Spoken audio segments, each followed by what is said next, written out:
नमस्कार मित्रों, मेरा नाम है राहुल चिमनभाई मेहता। मैं राइट टू रिकॉल पार्टी का संस्थापक हूँ और आज की तारीख है 15 सितंबर 2021 बुधवार। और ये मेरा वीडियो है भारत में जो राइट टू वोट है, यूनिवर्सल राइट टू वोट की हर एक व्यक्ति के पास वोट देने का अधिकार है, one man every man one vote. उसके पीछे क्या बैकग्राउंड की ये कानून बाबा साहेब आम्बेडकर जी की वजह से आया और उन्होंने यदि प्रयत्न नहीं किया होता तो शायद ये कानून आता ही नहीं। तो अंग्रेजों ने तो वोटिंग सिस्टम 1909, वैसे उससे भी पहले 1885 में इंट्रोड्यूस की थी, फिर 1909 में और फिर 1935 में, और धीरे धीरे वोटिंग परसेंटेज है वो बढ़ता गया। 1935 में जो चुनाव हुए और उसके बाद जो हुए चुनाव, उसमें वोटरों की संख्या कुल आबादी का कुछ, वयस्क आबादी का कुछ 10-12% थी उस समय। और बाद में 1947 में जब संविधान सभा का गठन हुआ, तब ये बात डिसाइड करनी थी कि यूनिवर्सल वोटिंग, कि हर एक आदमी को वोट देने का राइट दिया जाए या नहीं। तो उसमें बाबा साहेब आम्बेडकर की ये डिमांड थी कि राइट टू वोट होना चाहिए यूनिवर्सल और उसे फंडामेंटल राइट बनाना चाहिए। तो राजेंद्र प्रसाद, जो कि बाद में राष्ट्रपति बने, भारत के पहले राष्ट्रपति बने और उस समय के बहुत वरिष्ठ नेताओं में से एक थे, उन्होंने साफ विरोध किया कि भारत में हर एक आदमी के पास राइट टू वोट नहीं होना चाहिए, सिर्फ 5-10% पॉपुलेशन के पास ही राइट टू वोट होना चाहिए। और सरदार वल्लभ भाई पटेल ने मना नहीं किया। उनका बहुत बड़ा योगदान है सरदार वल्लभ भाई पटेल का, वो तो हम सब जानते हैं, भारत का एकीकरण। वरना जवाहरलाल गाजी और अंग्रेज चाहते ही नहीं थे कि हैदराबाद है वो भारत का हिस्सा बने। अंग्रेज तो चाहते थे कि सारे जो प्रिंसली स्टेट है वो स्वतंत्र नेशन बन जाए, इंडिपेंडेंट नेशन बन जाए।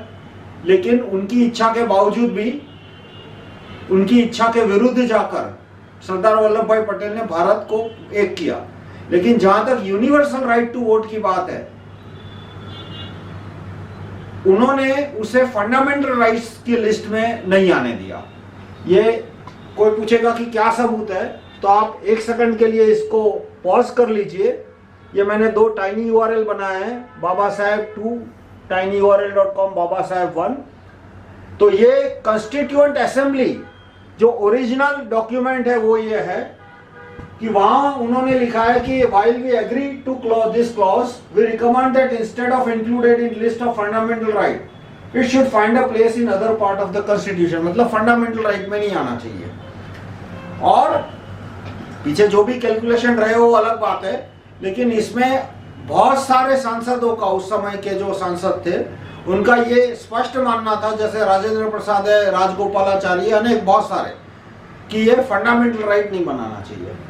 जवाहरलाल गाजी भी राइट टू वोट को यूनिवर्सल नहीं बनाना चाहते थे, लेकिन फिर साथ कुछ पॉलिटिकल रियलिटी थी। एक तो बाबा साहेब आम्बेडकर ने एक स्टैंड लिया कि यदि यूनिवर्सल सफरेज नहीं होगा तो मैं इस मुद्दे को जितना हो सके उतना उछालूंगा।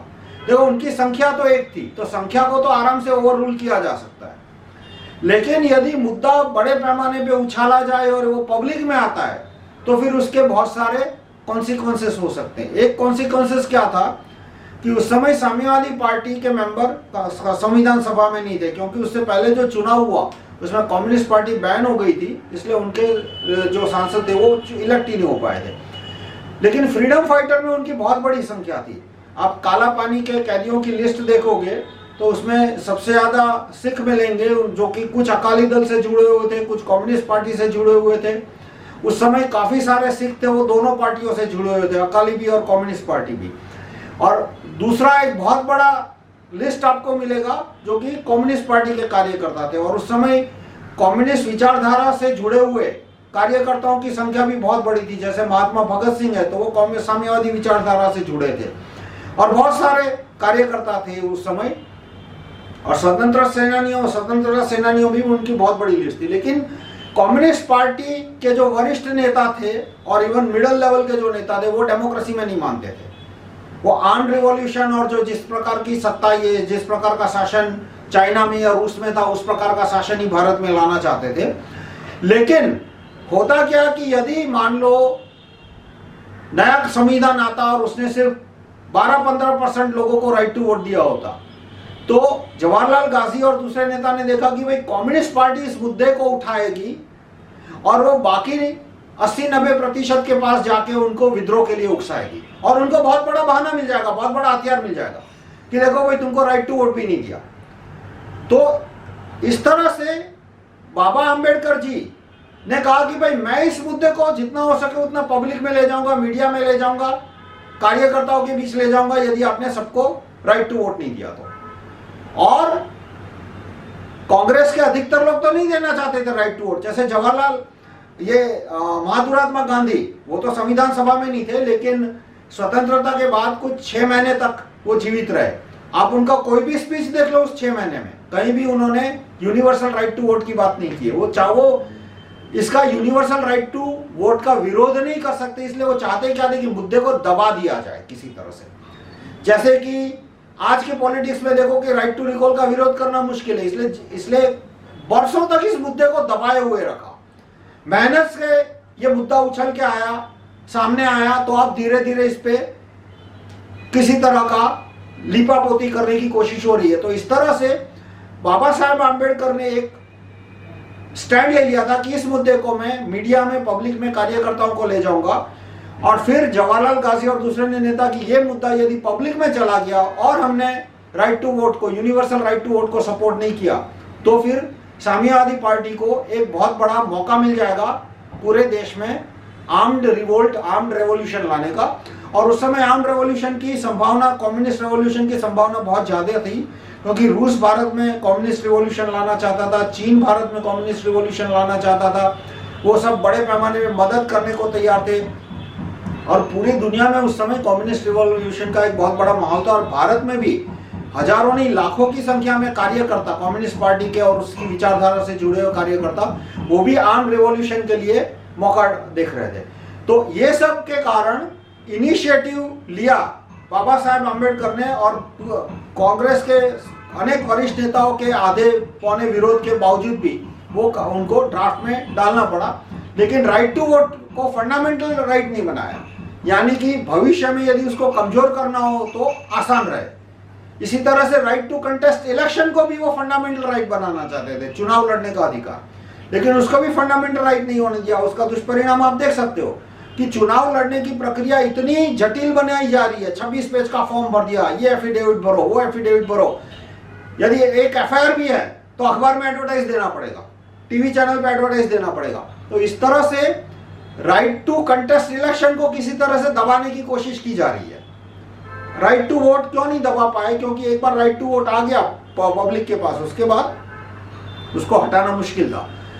तो अक्सर भारत में जो लोग, सवर्ण लोग खासकर, जो बाबा अंबेडकर जी को भला बुरा कहते हैं, भाई वो नहीं होते तो तुम्हारे पास राइट टू वोट नहीं होता।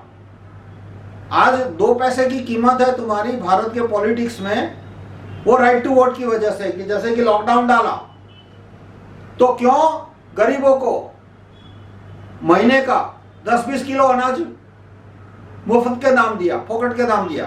क्योंकि राइट टू वोट है। राइट टू वोट नहीं होता तो लूटो लूटो लूटो चालू ही रहता, और फिर वो जो गरीब है वो उनमें से कोई नक्सलवादी की ओर चला जाता, कोई इस्लाम की ओर चला जाता, कोई मिशनरी की ओर चला जाता, वो फिर पूरा अलग कहानी होती। लेकिन जो भी आज गरीब आदमी के हाथ में थोड़ा बहुत आ रहा है वो राइट टू वोट की वजह से आ रहा है। जो सोसाइटी में थोड़े बहुत इंप्रूवमेंट देखे पिछले 70 साल में, उसका सबसे बड़ा कारण राइट टू वोट है। यूनिवर्सल राइट टू वोट, कि हर एक आदमी के पास वोटिंग का अधिकार। 21 साल से उम्र, उस समय 21 साल की उम्र थी, जो कि बाद में 1984 में 18 साल की हुई।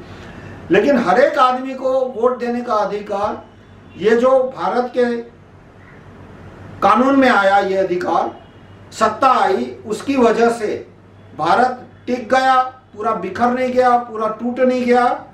और आपकी अपनी पर्सनल लाइफ में भी इसने बहुत बड़ा योगदान दिया है कि सरकार थोड़ा बहुत नौकरियां, अनएम्प्लॉयमेंट कम करने की कोशिश करती है, थोड़ी बहुत एजुकेशन इंप्रूव करने की कोशिश करती है। भले नाटक हो, पर नाटक के नाम पे थोड़ा बहुत करना पड़ता है। वो सारा जो पॉजिटिव चीजें आप देख रहे हो गवर्नमेंट में, वो यूनिवर्सल राइट टू वोट की वजह से। और वो universal right to vote Ambedkar ji की वजह से आया, अंबेडकर की वजह से रिजर्वेशन आया, जिसका मैं सपोर्टर हूँ। मैं कास्ट बेस्ड रिजर्वेशन का सपोर्टर हूँ, आज हूँ ऐसा नहीं। मैं 10th क्लास में था, 12th क्लास में था, तब मैंने इसको डिटेल में स्टडी किया जब मैं 10th क्लास में था, और तब से मैं कास्ट बेस्ड रिजर्वेशन का समर्थक रहा हूं कि कास्ट बेस्ड रिजर्वेशन नहीं होता तो हिंदू धर्म कब का खत्म हो चुका होता, 70-80% खत्म हो चुका होता भारत में से। और बहुत सारे जो ओबीसी दलित है वो या तो नक्सलवादी में जुड़ गए होते, या तो वो ये इस्लाम में चले गए होते, या तो वो ये मिशनरी में चले गए होते। वो एक पूरा भारत का हाल ही अलग होता। तो उसके लिए भी मैं उनको धन्यवाद देता हूं, पर उसके लिए आपको शायद वो जो रिजर्वेशन के बारे में आपको अभी स्टडी नहीं किया, इसलिए स्टडी करने के बाद समझ में आएगा। लेकिन right to vote, universal right to vote का महत्व आप आंखों से देख सकते हो, और वो यूनिवर्सल राइट टू वोट है, उसमें सबसे बड़ा योगदान रहा था बाबा साहेब आम्बेडकर जी का। धन्यवाद।